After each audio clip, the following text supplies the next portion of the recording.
This dark-haired girl saved the lives of 12,000 US troops in November 1950. Tattling Tootsie was the face of a new dessert that would eventually be known as Tootsie Rolls. The chocolate candy would save the lives of US Marines during the Korean War, but not because they ate it when they were out of ammunition. They radioed in for 60mm mortar roots, but instead of ammunition, they were sent Tootsie Rolls. As they unwrapped each candy, they realized the mistake had been a blessing in disguise. Tootsie Rolls are a type of candy.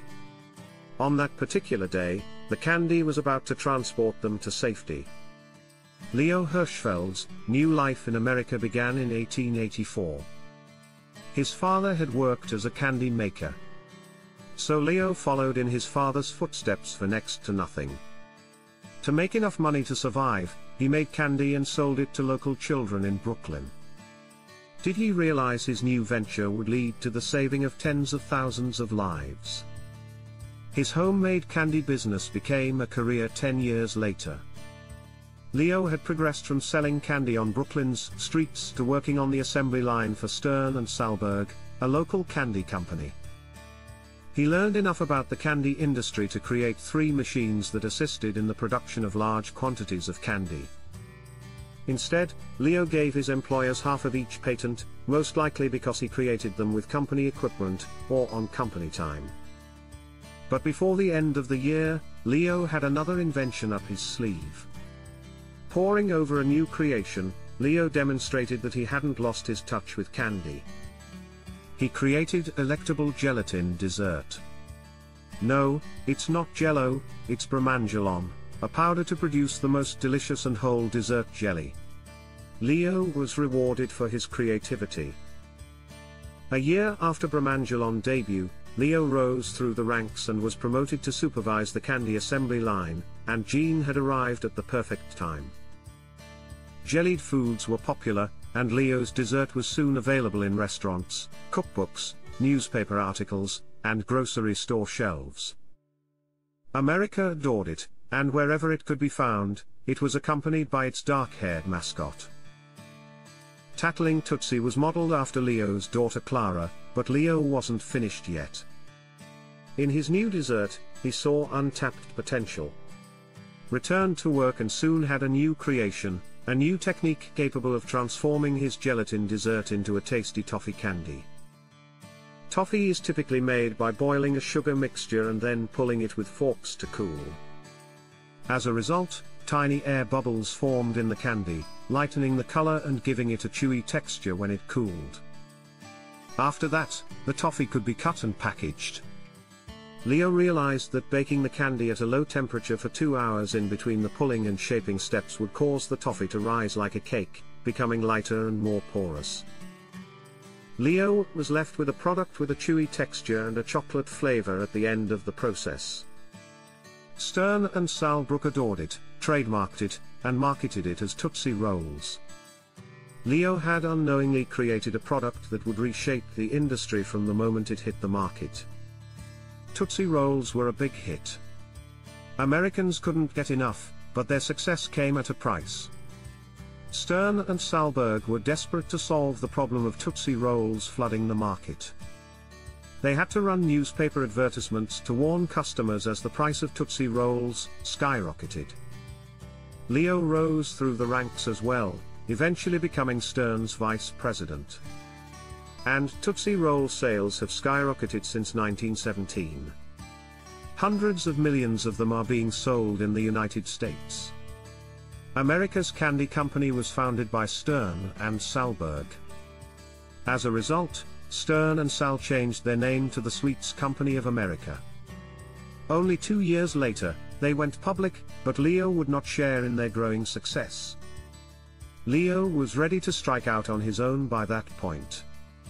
He was returning to his roots by starting his own candy company. He resigned as vice president and founded Mel's Candy, but Leo would never see the success of his new venture. We've only been in business for a year. Leo was forced to postpone his plans. His wife had become so ill that she needed to be hospitalized, and Leo had contracted a stomach disease. Leo was at the end of his rope. A loaded gun sat in his hotel room in New York City, where he hoped to start a new life.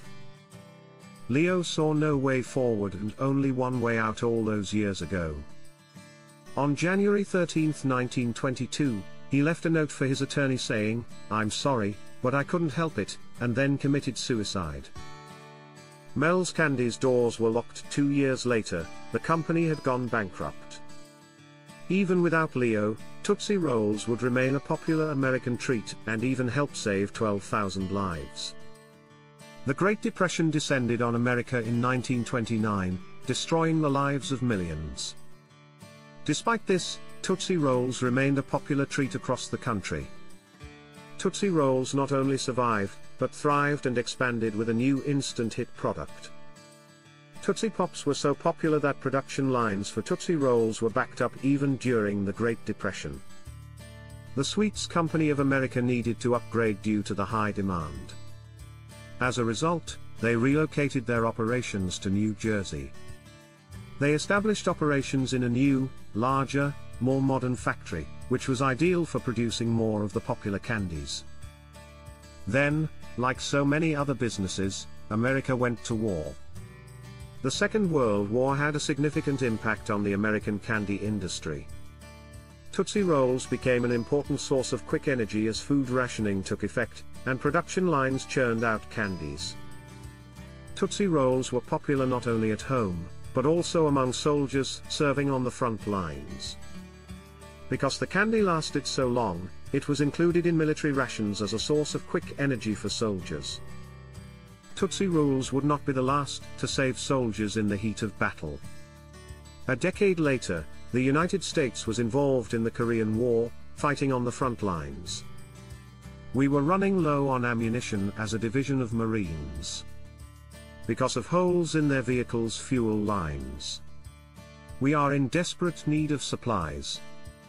They requested 60mm mortar rounds over the radio. When the supplies arrived, however, they were astounded by what was inside the Tootsie Rolls. It turned out to be a blessing in disguise. The candies provided much-needed nourishment to the soldiers while also assisting them in their evacuation. The Marines discovered that by heating the taffy, they could apply it to the holes in their vehicles and fuel lines, sealing the leaks and allowing them to flee to safety. Today, Tootsie Rolls are still known as one of America's favorite candies, and the chocolate toffee candy is sold in over 75 countries, with sales in the millions. And Tootsie Rolls have become ingrained in American culture. Leo's legacy lives on as the brilliant mind behind Tootsie Rolls. And his story has been inducted into the Candy Hall of Fame of the National Confectionery Sales Association. Despite his tragic death, Leo eventually received the recognition he deserved. This is the story of a man who traveled around the world to start a new life and created a candy that saved the lives of thousands of Marines and became one of America's favorite snacks. Which of the following facts was your favorite in this video? Let us know in the comments. Also don't forget to turn on the notification bell, like and subscribe for more.